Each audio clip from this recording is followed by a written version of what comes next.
Today, it's harder than ever to eat a healthy diet. Our lives are very busy, so we don't have a lot of time to prepare healthy meals. Nowadays, a lot of people prefer to buy fast food because it's quick and cheap. So how healthy is your diet? I do not have a healthy diet at all. I like cheeseburgers, I like bad food. Not so healthy. I eat a lot of sugar, so sugar is not very good for you. I think I have a healthy diet. 80% of the time I eat whole foods, home-cooked food, meat, vegetables. I don't like much junk food or much processed food. Experts are always telling us what to eat. They all agree that it's important to eat a lot of fresh vegetables, that fish is better for us than red meat, and we need to drink water, not fizzy drinks. But they also change their minds about which foods are healthy and unhealthy.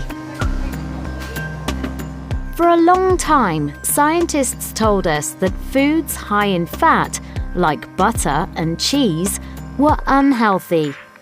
Now they're not quite so sure. Studies around the world have shown that cheese can help people lose weight, have healthy teeth, and even become smarter. There are lots of people following modern diets, like the keto diet or the paleo diet, because they believe eating fat is actually good for you, while eating carbohydrates like rice or bread isn't very healthy. While researchers tell us it's not a good idea to eat a lot of sugar, some experts say that eating small amounts of chocolate might actually have some health benefits. Dark chocolate with a high cocoa content contains healthy fats and a lot of minerals, and can help lower blood pressure and the risk of heart disease. It can also make you smarter and happier. No wonder most people love chocolate.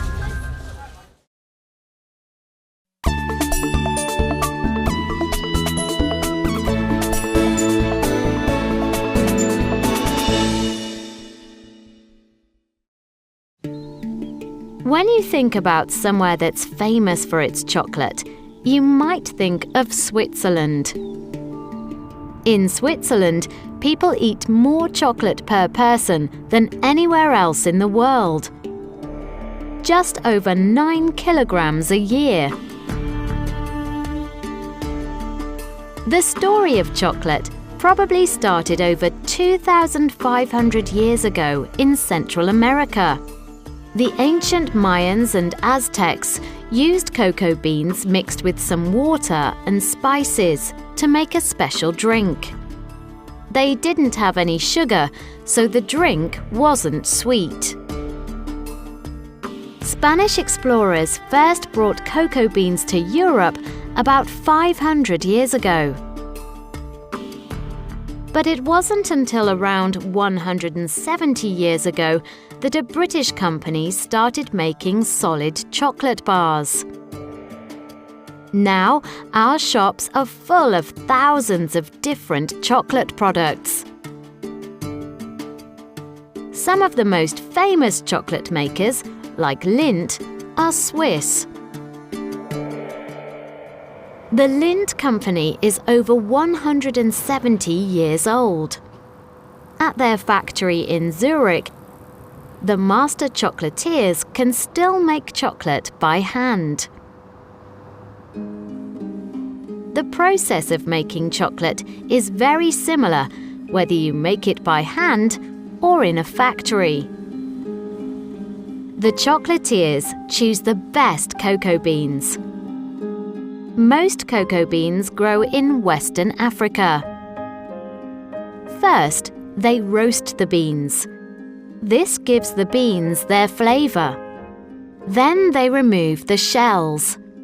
This leaves the inner bean, called the nib. They grind the nib into a paste called chocolate liquor.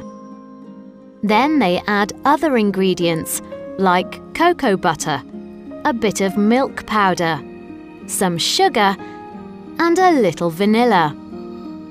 Then they use a machine called a conch to mix the paste so it is very smooth.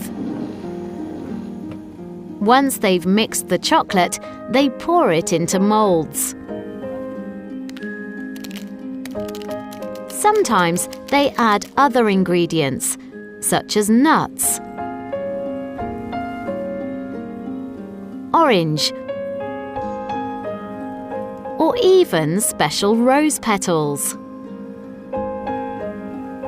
Finally, the bars are ready for the millions of chocolate lovers around the world.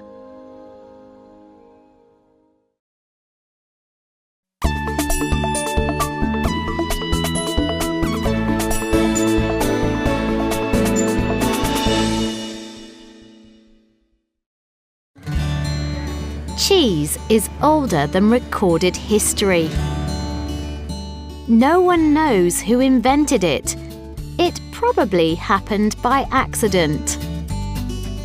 Today, there are thousands of different types of cheese. Many countries have their own special cheeses. When you think of the Netherlands, you think of Gouda. Italy's most famous cheese is probably Parmesan. And the French are famous for their soft cheeses, like Brie and Camembert. While the Danes eat more cheese than any other country, about 28 kilograms per person per year, it's the British who make more different types of cheese per person. There are more than 700 types of British cheese. This is amazing because just 60 years ago, the British only produced one type of cheese: cheddar. Cheddar is still the most popular cheese in the country. Today, most cheese is made in factories. But the best cheese is made by hand at farms where the milk comes from happy cows. This is Lyburn Farm in the south of England.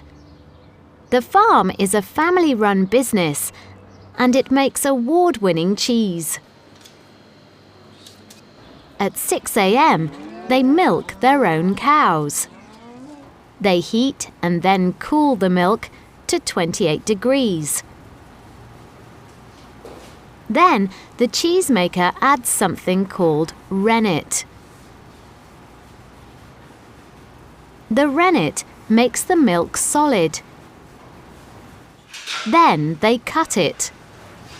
This separates into curds, which are solid, and whey, which is watery. When the curds are ready, they drain the whey. Next, they put the curds into special molds. There are 54 molds with about 6 kilograms of curd in each one. They leave these overnight. This machine squeezes all the liquid out of the mold. The next morning, there isn't any whey in the cheese. They store the cheese on the farm until it is ready. There are around 10,000 cheeses on the farm. This cheese gets better as it gets older. Some of the cheeses here are nearly 2 years old. When the cheese is finally ready, there are a lot of customers waiting to try a little bit. And it's well worth the wait. It's delicious.